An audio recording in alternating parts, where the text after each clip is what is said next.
రాజన్నకి ఇస్తే రాజ్యాంగం రాసేటట్టే ఉన్నాడు.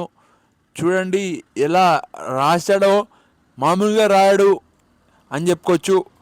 ఎన్ని పేపర్లు ఉన్నాయి చూడండి, ఎన్ని పేపర్లు రాశాడో ఒకసారి ఎంచుదాం. చూడండి అతను ఎవరైనా పెన్ ఇస్తే తీసుకొని ఇలా రాస్తుంటాడు. రాజన్న పెన్ ఎవరు ఇస్తారన్న? ఎవరో ఇస్తారని ఇలాంటి వాళ్ళు నాకు నాకు అడగను. పెన్ అడుగుతా, నేను అడగను, నేను చెప్పాను. ఒక పేపర్ చూడండి ఎంత పెద్దగా ఉందో అన్న. ఇంకో పేపర్ అన్న ఒకటి. గో అట్టలు అని చెప్పుకోవచ్చు అన్న. ఇవి అట్టలేనా? అట్టలే కదా. అయ్యే మాకు తెలియదన్న. పేపర్ అంటే దాన్ని ఏడ దొరికింది నీకు ఎందుకు అవన్నీ? ఇక్కడ చూడు ఎన్ని ఎన్ని పెట్టినావు చూపి. గో 3 4 5 రాసినాడు. చూడండి ఇవి బట్టల షాప్వి.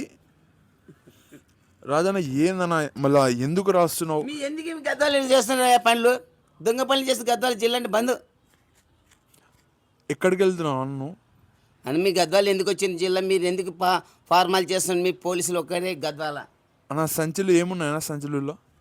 నీకు సజ్జుల్లో ఏమన్నా బంగారు ఇచ్చినా వినిచినావని మీరు అనిల్ ఎందుకు మాట్లాడతాటువంటి సాక్షి లేదు మీకు. అవునా అన్న? ఇంకేం చెప్పాలనుకుంటున్నావు? ఏ మన మాటలు నీ ఇష్టం వచ్చిన మాట్లాడు. నీకు పెళ్లి కాదు, నాకు పెళ్ళి లేదు. నేను ఎట్లా మాట్లాడా, నువ్వు ఎట్లా మాట్లాడతావు? మీ అమ్మ మీ నాయన ఉంటే పెద్ద మనుషులు అంటారు. నువ్వు పెద్ద మనిషా? అవును, నీ పెద్ద మనిషివా? పోలీసు నేను. నువ్వు పోలీసా?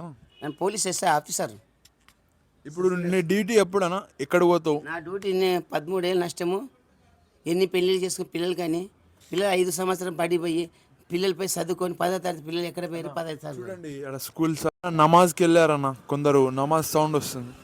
అది మామూలు మస్జిద్ పోతే వాళ్ళ దేవుళ్ళు కూడా పోతారా? టెంపుల్ పోతారు, ఎక్కడ పోతారు, ఎక్కడ టూర్ పోతారు, ఎక్కడ చచ్చిపోతారు. వాళ్ళు ఎవరు మొక్కుతారా? గోడలకు నమస్కారం చేస్తారే.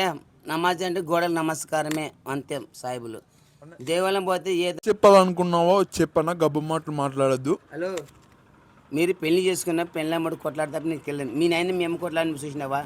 నువ్వు పిల్లి కొట్లాడతారా? ఏమో మేము నాయన అడుపు. నువ్వు పాలు తాత మీ నాయన నిన్ను నీవు కొట్టింది ఏడుస్తావు. ఏమే పిల్లగాని కొట్టినమ్మ కూడా అత్తమ్మమ్మలు అంటే ఈ గాడిది మా అమ్మమ్మ అని తిడతా. మీ నాయన ఊక పిల్లని కొట్టిన మీ నాయన. మీ అమ్మ ఎందుకు కొడతావు సోదాన్ని తిక్కదాన్ని అంటే మీ నాయన ఊకుంటాడా? నీకేమకి బువ్వ పెట్టలేదా? నువ్వు నన్ను తిడతావంటారు. బయటి విషయాలు చెప్పాలా? మీ సంసారి సార్ బయట సార్ మాకు తెలియవు. బయట పోతే అన్ని తప్పులు ఉంటాయి. ఎవరన్నా పలకరిస్తారా? చాయ్ తాపుతారా? పైసలు ఇస్తారా? అన్నం పెడతారా? అవన్నీ మాకు అవసరం లేదు. పెడతారో పెట్టారో నాకు ఎవరు చెప్పరు. చాయ్ తాగుతుంటాను, నీళ్ళు తాగుతుంటాను, బువ్వ పెడతా లేరు, నీళ్ళు ఇచ్చేవాళ్ళు లేరు. నేను ఏడ ఉప్పు నీళ్ళు తాగి సాయం అంటారా? గోనపడికి నా మడ్డ, గద్వాలకు నా మడ్డ, హైదరాబాద్కి నా మడ్డ. ఎందుకన్నా ఈ మాటలు? నాకు వచ్చేది అదే పెళ్ళి అయిందే. పెళ్ళి మీకు పోలీసులు ఏమన్నారా? పోలీసులు లౌట్ చార్జ్ నా కొడుకులు అంత డబ్బులు తిండిపోయిన చచ్చిపోయిన అంటారు. పైసలు తీసుకున్నారా వేరే వాళ్ళ? అరే మీ డబ్బు కాదురా బాబు.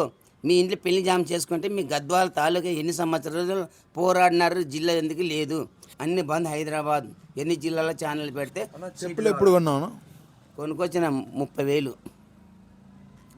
చెప్పులు తీసుకో, సరిపోతే తొడుక్కోదన్న. నేను రోజు మారుతూనే ఉంటాయి అన్న. మొత్తానికి కొత్త చెప్పులు అన్న ఏడ తెచ్చుకున్నావు? అని షాపుల ముందర పడేస్తారు అన్న. వీడిసిపోతారు, ఎవరు సరిపోయిన ఏమో పడేసిపోతారు. అన్నీ కొత్త చెప్పులు పోయి పాత చెప్పులు ఆడే అవి వేసుకుంటావా?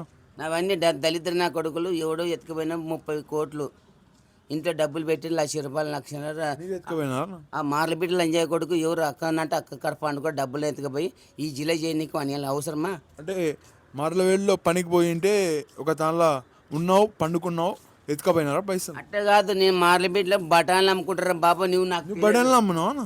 బఠాన్లు అంగడి సరుకులు తెచ్చుకొని కర్నూలు ఇంటి తెచ్చుకొని ఊరు రైలు ఎక్కి టికెట్ లేని వస్తాను. టికెట్ లేనట్టే పోతున్నా. దొంగ కొడుకు కేంద్ర నా కొడుకులు రైల్వేలకి అన్ని తప్పులు వేసిన. కర్నూలుకి అన్ని తప్పులు కర్నూలే. ఇంకా 2 మాటలు మాట్లాడాను, పాట పాడాను. జన్మభూమి కన్న తల్లిరా, జన్మాని విన్ను తల్లిదండ్రులేరురా.